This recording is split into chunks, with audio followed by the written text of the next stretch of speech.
Well, In Harmony has been going on for a year almost at this point. I should make a video talking about old webcomics and stories. I mean, it's not like there was a lot of them I did. Yeah, I have technically 3 now, but I mean, there couldn't have been that many, so what would be the Wait, what's that noise? Ah! So I had a very interesting set of thoughts earlier this year that led to this video. Earlier, I had the thought, well, besides The Shepherd of Oblivion and Not Quite Somewhere Else, In Harmony is the only webcomic I ever made. Then I immediately remembered, oh no, they're not. None of them were finished, but I had started so many webcomics, mostly fan comics in the past, that I could just make a whole video talking about them. So that's what I'm doing, talking about the many webcomics I attempted, some that made it farther than others, and then I ended up abandoning for some reason or another. So I felt it was appropriate for the art of this video to be the pages of Chapter 2 of In Harmony. Very much the last 4 pages. Chapter 2 just finished recently, and we're currently on hiatus before Chapter 3 starts at the end of January. I love how this chapter ended, and I've been waiting for this reveal, one of the many that I have planned throughout the story. Trust me, Chapter 2 is such a slow chapter. I was so very excited to get to this point. I cannot wait to share future chapters. I am so excited for them. If you want to catch up before Chapter 3 starts, you can find a link to In Harmony down below. Now let's get to my many past unfinished webcomics. So I did little comics when I first got into art, but I didn't really consider myself to be a big comic person. I love to read comics, but I did have an interest in actually making them. But it wasn't until I was in high school that I did want to start making stories.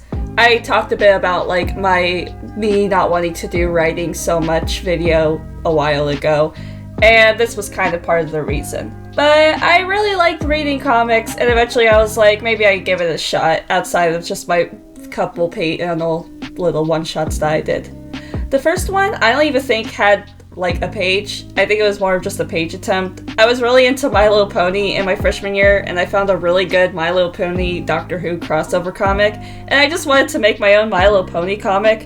I'm not even a fan of Doctor Who, it's just something I just really can't get into, but it was a very good comic and it inspired me to make my own. Don't bother asking me for details because I don't remember, and I deleted my DeviantArt, so it's not like I could go back and dig it up because it's all gone. I wouldn't have any idea where to begin to look. The comic was really bad, like really bad. I had no plan for the story, and I'd fall into the trap of, I want to make a comic without any real idea on how to actually make one, let alone plan it. And I was 14, I had just left middle school, and I didn't have the first idea on how to write a story, let alone a comic. So it just never went anywhere. My next webcomic attempt was actually one I collaborated on Friends with. My best friends, John and Joe, and a third person from high school we're no longer friends with, wanted to make our own Homestuck webcomic. We had a DeviantArt page for it and everything. We made our own trolls, our own kids, the ancestors, etc. And we actually got a good chunk of progress in the first bit of the story, but ended up abandoning the project. Also, don't ask me the name, I don't remember it, but I think the DeviantArt page for it is still up. So maybe if you are an internet sleuth and you really want to go find it, you could go look for it. But yeah, probably. I don't know. I was not the one who made it. I don't really have much to say for the story on this one, as I don't really remember it, but we all adapted a bunch of the characters from this webcomic into our other projects and stories, and I usually do that a lot with my fan OCs or old OCs anyway, so if you see the same OC for like a bunch of different projects of mine, now you know why. I also had 2 different Pokemon fan comics I tried to start in high school. The first one was a Nuzlocke I wanted to turn into a comic series called Lydia Does Nuzlocke. I started with Leaf Green and would migrate to Soul Silver, then Sapphire, and so on and so forth. This one also had its own DeviantArt page, but I didn't get far into the comic itself. I did doodle it a lot in my sketchbooks though. The main character's name was Lydia, if that wasn't obvious. She starts off with a Charmander, and I played through the Nuzlocke for that one, and I even still remember the team for Leaf Green, one that somehow didn't have any dust by the end. Made up of a Charizard, Sandslash, Nidoqueen, Dragonite, Persian, and Vaporeon. Fun times. I actually was thinking of doing a Nuzlocke series for YouTube, but we'd have to look into how to do that. I've never tried streaming an emulator on YouTube before. It would be fun to bring Lydia back in some way. She's still a Pokemon trainer that I think about sometimes, even if I don't intend to actually make a Nuzlocke comic anymore. Now my other Pokemon webcomic that I tried to do at this time was a Pokemon Mystery Dungeon 1. I didn't get far into this one either, but it followed a Sphinx and a Vulpix at the plot of Explorers of Sky. I know, it was very original, but it was still one of my favorite games, and I didn't get far into the story of the webcomic. I have some of these pages still, but I didn't have much planned outside the main storyline for the game. If I ever went back and did another Pokemon Mystery Dungeon webcomic, which I don't plan on doing, but like, imagine if I did, then I think I'd make my own story with the games as my guide for the lore. Just, such good games. I really need to play Explorers of Sky again because it's just a fantastic game. But those fan comics were the starting point to me eventually attempting my first original webcomic. One with a ton of backstory, and one was more thought out than my previous attempts, at least for my solo ones. When I got into my sophomore year of high school, like a lot of people who were my age and into drawing animals all the time, I was really into the works of a well-known and kind of notorious animator named Lupus Vulpes. Don't ask me why I say notorious, I don't feel like getting into it. If you know, you know. Lots of people have made videos about her. Just look into it yourself. This is not what this video is about. I really don't want to get into it. But anyway, because of her, I got really into drawing sparkle dogs and underdogs and all sorts of stuff. I had a bunch of these little guys who I still love to this day, in fact, and I just went, I can make a story out of this. And so I did, and I named it Pro-Magnium. I actually had a lot of this comic to talk about because it was the farthest original project I have ever gotten before my current ones, so a lot of the notes are still in the good old noggin. And I adapted some of these character storylines when I dropped the project originally and started putting them into other things, so they're still pretty memorable to me. So the story of Pro-Magnium follows primarily these two boys. Andy, an anxious greyhound who is cursed to freeze if he gets too cold. He has a fear of freezing and being permanently stuck, so he tends to stay in warmer climates. Then there's his best friend, Familiar. Familiar is the Australian shepherd ghost who has amnesia. He doesn't care much for figuring out his past, and instead turns his interest towards greed, hoarding gold and treasure like a dragon, and dragging an unwilling Andy into his many heists. The two of them break into the castle of one Queen Chastity and find a long-forgotten and hidden weapon in the castle that they accidentally break, causing the pieces to scatter across the land for them to find before they could be used for harm. There are going to be more characters in the story, such as Question and Answer, two twins who are assigned by Queen Chastity to make sure Familiar and Andy stay on task, and Marlowe, a photographer who can see visions of the future. There also is an unseen guide who watches their every move called Muse, who may or may not have originally created the weapon they were set to collect. She's trapped in a space where she just watches people. Oh, where have I seen that before? That's funny. She made the weapon while influencing a war, then received a vision seeing her own destruction caused by the existence of the thing. Muse decides to help the party in the present get the weapon back so they could properly destroy it. Muse is a very self-serving character, and I loved writing her. She's such an asshole. She also was designed by Kestrel, who I mentioned in my last month's video. So, yeah, pretty design. The end of the story involved a reveal that Andy was distantly related to the king the weapon was first created for, and because only those related to this king's bloodline were the only ones who could use the full weapon's power, the thing went haywire when Andy touched it, causing it to break into pieces that are still very dangerous, but not as destructive. But now anybody can use it. I was so mean to these characters by the end of Pro-Magnium. Another reveal was that the only way to completely destroy the weapon was to erase the bloodline of the king it was for completely, and since Andy was the last living descendant, he had to die for them to get rid of the weapon. So you would think, oh, maybe they find a loophole? Nope. In the middle of the retrieval for the last peach, which also became a pseudo "let's destroy the rest of the weapon" mission, Familiar had ended up deciding to kill Andy by pushing him into a pit that I think was filled with fire or lava. It was because of the setting they were in at the time. And Andy would have died, and the weapon would have been destroyed, stopping the main villain's world taking over plot. And Familiar goes home, depressed and guilty because he had to kill his best friend, unable to come up with a scheme that could get him out as well. Listen, I know it sounds really bad for a lot of reasons, but I was like 16 or 17 when I wrote this storyline and thought it sounded great. I was just so mean to Andy. I'm so sorry, my boy. I did enjoy the comic while making it, but ended up losing interest in the story itself. It's a shame, but I had my eyes set on newer, different things. And they get very different from here. The next webcomic idea I had was actually an episodic slice-of-life comic called Marilyn's Casino. The plot will follow a new security guard at a casino named Brandy and the many shenanigans and scenarios that she and her coworkers would get up to. I didn't actually start this one, as I learned partially through fleshing it out that I didn't in fact really have any interest in writing a no-plot episodic comic. Think of webcomics out there like Nerd and Jock or Pixie and Brutus, but this was the first webcomic that I put a lot of research into and ended up spending a lot of time researching anything I could on running a casino, the jobs that were available there, and whatever else I needed to know to write the comic. I also had a lot planned for the characters in it, including eventual relationships, character revelations, and such. I'm not going into detail with those because I was thinking back about the story recently, and I realized that I still very much enjoyed the idea of a plot revolving around a group of casino workers. I just need a story that resonated with me to work with. So I'm keeping most of the ideas to myself, since I actually think I may want to revisit the story again under a new lens.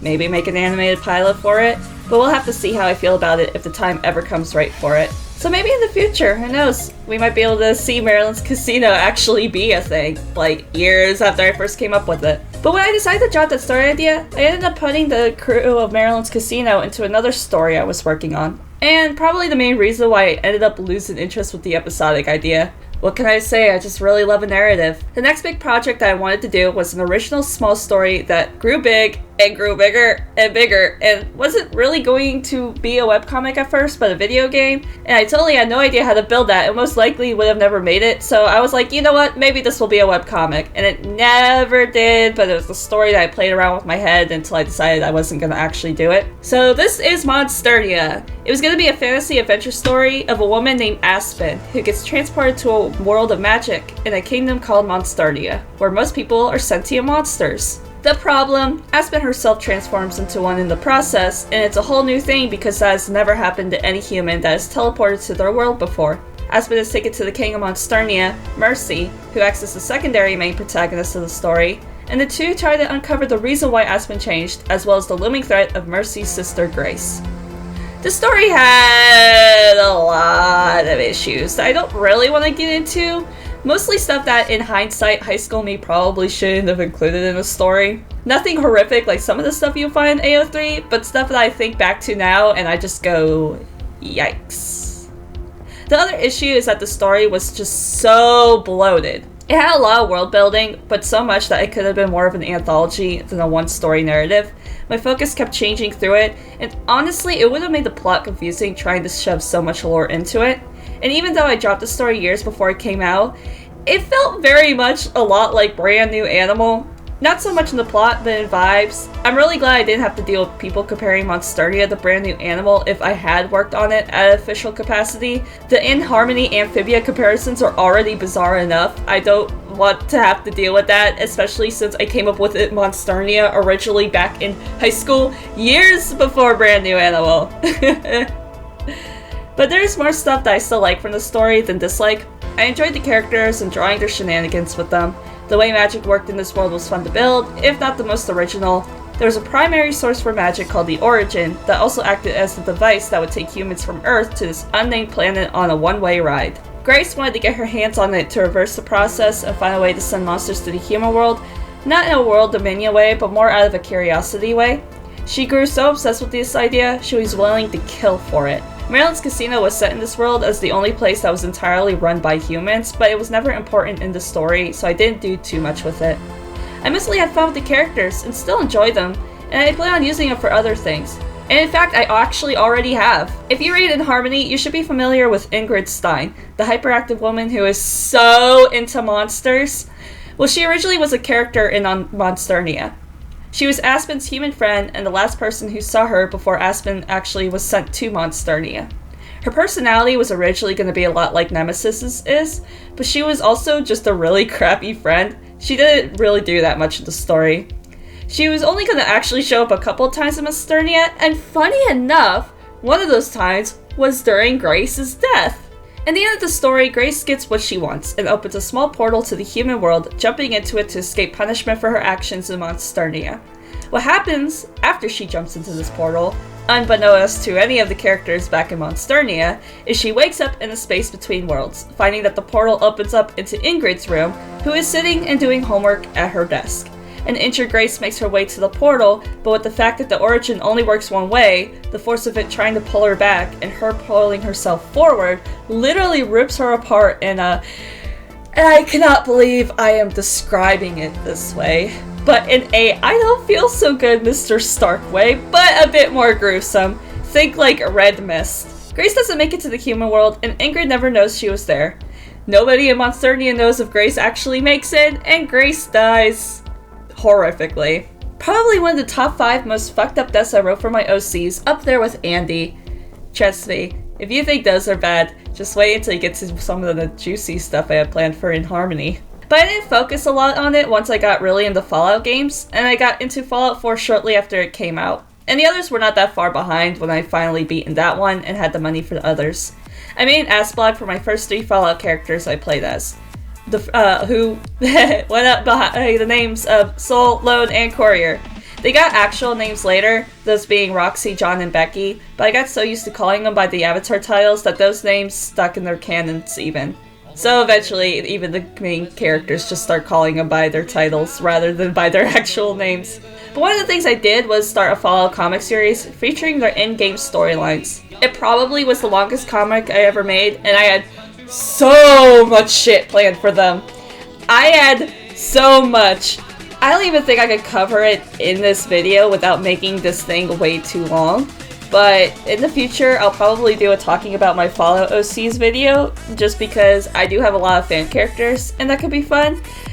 And I adapt my fan OCs into original stories, and half the time, because most of them get like stories that are just adapted on top of like what the canon in-game storyline is, I take the stuff that I take and I put it into original stories. So they're still kind of on the same vein. And it's not like I'm like, okay, well this character is no longer like a Fallout OC. Like, I still keep the stuff I write for them back when they were a Fallout OC. I just don't do Fallout stuff with them anymore. I just don't like ditching it. I enjoy them too much, and I do have a lot of fan OCs who I didn't want to stick in original projects, so I could justify it. And I could justify making a whole video about them too. As for what I can talk about, I can give you a quick rundown on how they would have eventually met. They meet in the Commonwealth at the 3rd Rail in Goodneighbor. Courier was on her way to the Capital Wasteland, but heard about some stuff going down in the Commonwealth and wanted to check it out. She was too late for the events of Fallout 4, so she decided to stay in Goodneighbor, not knowing that she was going to meet Boston's own savior there. Lone went to Cincinnati after the events of Fallout 3, and left after a vicious raider attack in the community he was living at, and ended up passing up in Goodneighbor while both Courier and Soul were there. The 3 of them end up becoming friends sometime after meeting each other, and get into a lot of shenanigans involving their pasts. Like a lot of my fan projects, I also insert other OCs in their stories as well, some that have less of a prominent place than others, but it was really fun to do. I think the total number of pages between all 3 comics was almost 200 pages before I stopped working on it. I had an incident where the flash drive I kept all my pages on corrupted, including the sketches that I was working on, and that event traumatized me so badly. I now have backups of my backups, and In Harmony is sketched traditionally, so even if I lost the pages that I'm currently working on, I still have the sketches. Yay! I also didn't script any of the pages of the Fallout comics, so I did like how I do in Not Quite Somewhere Else, where I script them as I sketch them. So that's also another reason to how I lost everything. I just completely lost motivation for it once I realized that I lost all that work. I still had the pages that I posted and the ones in my drafts, but that was really it. But shortly after that, a friend of mine got me into Starbound, and on my original run, I'd stuck Stolen into the game, but after learning how to play it, I made a new file and played this new character, Topper, a Nova kid with a mysterious past. This started another bizarre fan comic. They were short little comics of my adventures through the Starbound universe, but with Stolen and Topper as the main characters. This one didn't last as long as my other fan comics, but it was fun. The only thing I wish I got to was Topper's Pass. Unfortunately, I stopped working on this comic when we were just getting into it, but in my defense, I was really into Far Cry 5 at the time and only wanted to draw art for that, so that's kind of what killed the comic in the end. But now I can talk about it in this video. So the main antagonists of the game are a cult called the Ocasis Cult. Zola just graduated from the Protectorate and the main protagonist of the game. You know, same storyline. But Topper had shown up on Earth just as it was being destroyed. The reason why were always skirted around by him. Topper's backstory was that he, too, also used to be part of a Protectorate and had a human friend there. I completely forgotten the character's name, but they were very close. One day, the human was accused of being a traitor by doing some tests for the Oculus that he got caught in the process of fulfilling. Topper, believing his friend was innocent, thwarted his capture, and the two went on the run for a while. Eventually, Topper realizes that his friend was deceiving him and manages to escape before being killed by the cult. Unsure what to do with himself and guilty with his actions, Topper decided to turn himself in, which is how he found himself saving Soul during Earth's destruction. There was also another character, Goldwire, who was hunting down Topper on her own personal revenge plot. She was there when Topper betrayed the Protectorate, and I keep pronouncing the name wrong. It's Protectorate, but it's a confusing ass name. But anyway, Goldwater personally felt slighted by his betrayal and took it upon herself to take him down. Eventually she would have joined Topper and Soul's crew, but it was a fun storyline to explore. I didn't finish it, but I really enjoyed the characters and might redesign them and use them for something else, but we'll have to see.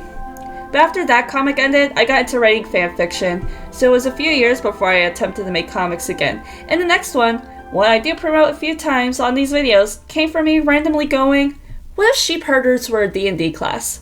And so the Shepherd of Oblivion was born. The Shepherd of Oblivion is a sci-fi fantasy story of an alien girl named Susie Wiles. New to the town of Oblivion, Susie seeks out fun and entertainment, and instead finds boredom in the incredibly small town. That is, until she meets Oblivion's only shepherd, Maribel Hart. Susie decides that she too wants to be a shepherd. The only problem, Maribel is not interested in having an apprentice. Will she ever become one? You're gonna have to wait and find out. And I do mean wait. I decided at the end of last year, 2023, that I was going to put The Shepherd of Oblivion on hiatus. Not because I'm not interested in this story anymore, I still very much am. The issue is I don't have much of it planned out as I do with my two other current comics, which we'll get back to those later. I want to take the time to give it the level of care I gave In Harmony, so I'll probably have a reboot in 2 or 3 years' time, depending on when I finish one of my other comics. One of my biggest goals with this comic is for it to feel as far apart from our world as I can make it, despite having what we would call humans on it. I don't really want it to be too close to real life, which is why colors are fucked up. I plan on adjusting them to make them easier on the eyes and more consistent and also nicer looking, but the palette was not the only thing. Unlike In Harmony, and despite having a lot of queer characters, queerness isn't really explored in The Shepherd of Oblivion. It's just, just as normal as a lot of cis straight people think that cis and straight is the norm. I do have some stuff I do plan on exploring in the future, such as addressing that Susie is trans in the comic and how the society that exists in The Shepherd of Oblivion treats that. And I think it'll make for some neat world building. It's gonna be fun. Traditional marriage also doesn't exist in The Shepherd of Oblivion, at least how it exists in an American context. Which is why Maribel or Beth and Gwendelina, or even Zachariah and Paul don't wear wedding rings, despite the fact that all of them are married. They just don't do marriage like that. When I do eventually reboot this comic though, I want to make it more obvious that they are married in a sense, but I'll figure that out eventually.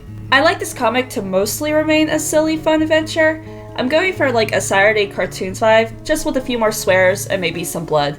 I can't get too much into it because I'm revisiting this comic shortly in the future, but I can say that the first few chapters probably won't change too much, and a lot of the story won't either. If you really want to read them, you can find the link down below. It's not going to be as long as In Harmony, but I hope that when it does get rebooted, it will be enjoyable nonetheless. So if this comic is on hiatus, what am I working on instead?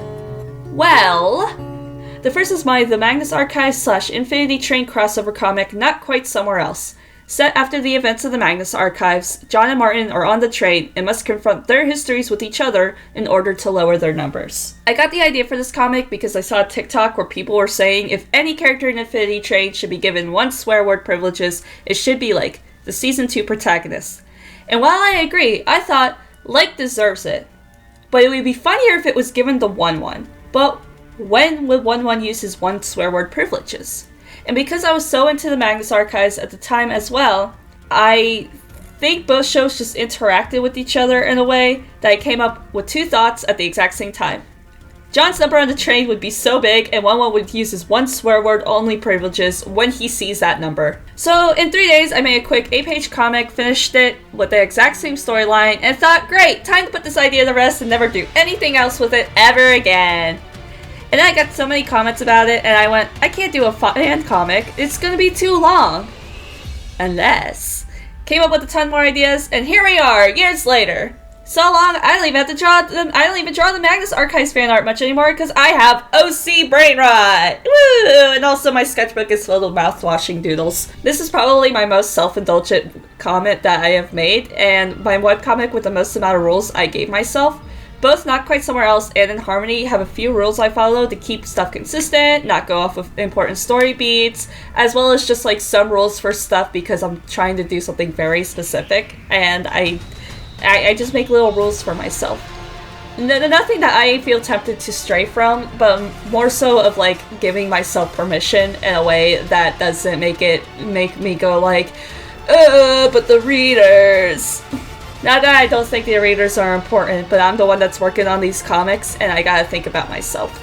Because I have depression brain. But because Not Quite Somewhere Else is a fan comic, I don't have the same amount of commitment as I do with my original projects. And don't get me wrong, I love it. It's my longest running comic yet, and it has nearly whopping 300 pages. But it's just not my priority. Considering my past experiences with some fandoms, my number one rule is if people get too annoying with Not Quite Somewhere Else, I am so ready to pull the plug and end the comic. I've had experiences in the past that made me want to quit projects because people won't be normal, and I would do the same thing with Not Quite Somewhere Else. My finger is on the button, just try me, I'll do it. Luckily, I've never gotten anywhere near the point at all where the whole time I worked on this thing, and have felt like the need that I needed to end it because people are being annoying, so that's a plus. So don't really have to worry about that. Yay! And I am confident that I will have it finished within the next 2 or 3 years. I've been a bit slow with updates, but that's mostly because of school. I have 2 major arcs left and less than about 20 planned updates in total.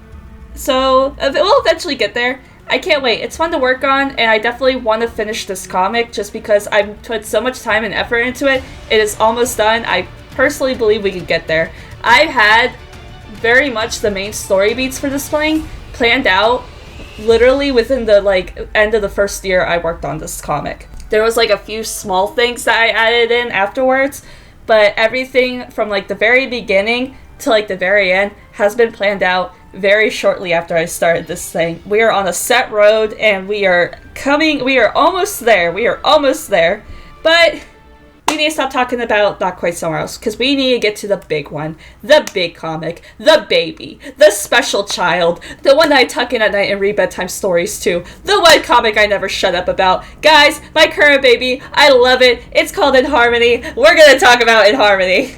You guys want to hear me talk about In Harmony more? We're going to talk about In Harmony more.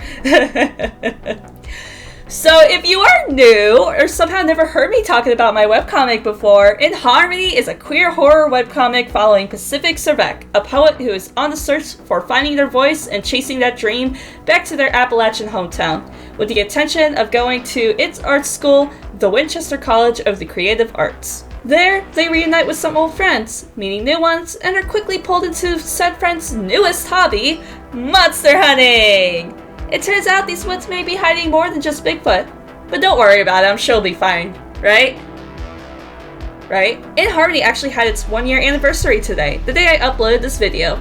It's officially 1 year old, and with 2 completely finished chapters, and so many more after that. It's not a whole lot, but I am so excited for stuff that's going to come up. I just finished the draft for Chapter 4 script, and I cannot wait to get to it when stuff starts to kick off. It's going to be great. I am so excited for this, dudes. I do want to do more features videos about In Harmony, like what changed in the story versus what I kept, character arcs, etc. But there just isn't enough comic at the moment for me to really justify doing it. But I can at least talk about how the comic came to be right now. So it was about 2021, I was at a rec creatively. I was having fun drawing the Magnus Archives art. I had just started Not Quite Somewhere Else. I was planning on starting the Shepherd of Oblivion later that year, but I was not really feeling fulfilled in the creative department. I was trying to find something to scratch that itch. I was feeling very frustrated creatively. I didn't know what to do. Then Infinity Train and The Owl House, the latter which I didn't actually start watching until this year, funny enough, both got cancelled and I was pissed. Now this was before NFTs, outsourcing, Gen I, and all the other low-to-bold the arts have been having to go through these last couple years, but I was mad. Capitalism really just drains the art dry. Capitalism drains the art dry. A story about the evils of capitalism and creativity is not the most original idea, but it is a compelling concept. What can I do with it to make a better one? And things started clicking after that. a poet who's trying to find their place in a world they want to be a part of, a best friend and his partner who are trying to make it in the music industry, a burnt-out sculptor who decided to go to a small-town college in order to find her passion again. Characters who I already made found new legroom in this world, and by the end of 2022, I realized if I didn't actually start working on the story, actually writing and drawing it out, it was never going to leave my head. It took a couple of drafts of script, finding my own personal way I could work on pages and avoid burnout, how to organize in a way helpful to me, and then I started drawing. One of the things I will say though is that the Starfish Faces tips on making webcomics has been like the most helpful with this, so if you too want to start webcomics, I would go check out her stuff. A majority of the things I do is stuff that she recommends, so that's why I probably will never make my own how to start a webcomic video. But yeah, go check it out. But in December 17th of 2023, exactly 1 year ago, I posted the first 5 pages of In Harmony, and the rest is history. And speaking of, I really appreciate everyone who has enjoyed the comics so far. I love seeing everyone's comments and theories already. I can't wait to expand the world and these characters more, and I hope you can stick around for the ride. And if you haven't yet, go check out In Harmony on inharmony.the-comic.org. You're in for a treat. The comic is also available on Tapas and Webtoons, but if you want the earliest updates, the website is the best place to find them. And I think that does it for today's video. This is usually where I go plug in my comics, but since I did that already, hey, did you know I have a Patreon? Patrons get at the Myonic level are given pages 2 weeks early, and Chapter 3 is set to start publicly on January 26th, so if you want to be an early reader, go check it out. The link will be down below. It's the end of the year, and I've been so busy. I'm set to be graduating next semester, and will be spending a lot of time working on my final animated film. It's going to be a sci-fi horror story called We Ignore the Signs, a scientist's last log about a failed space colony attempt, and the circumstances that caused the colony's doom. I've been spending the last year and a half on pre-production, and I'm set to be animating it through the spring semester. It shouldn't slow down my video making, but if you miss my animations, I promise more are coming. This year has just been very busy for me. Last year I did a 2023 video, but I'm not doing one for 2024 just because not a lot really happened this year. I had a family member die, and then I had a bunch of stuff at work, mostly involving something on the similar vein happen, but I also work with dogs, so I think you can put 2 and 2 together from that, which made me sad.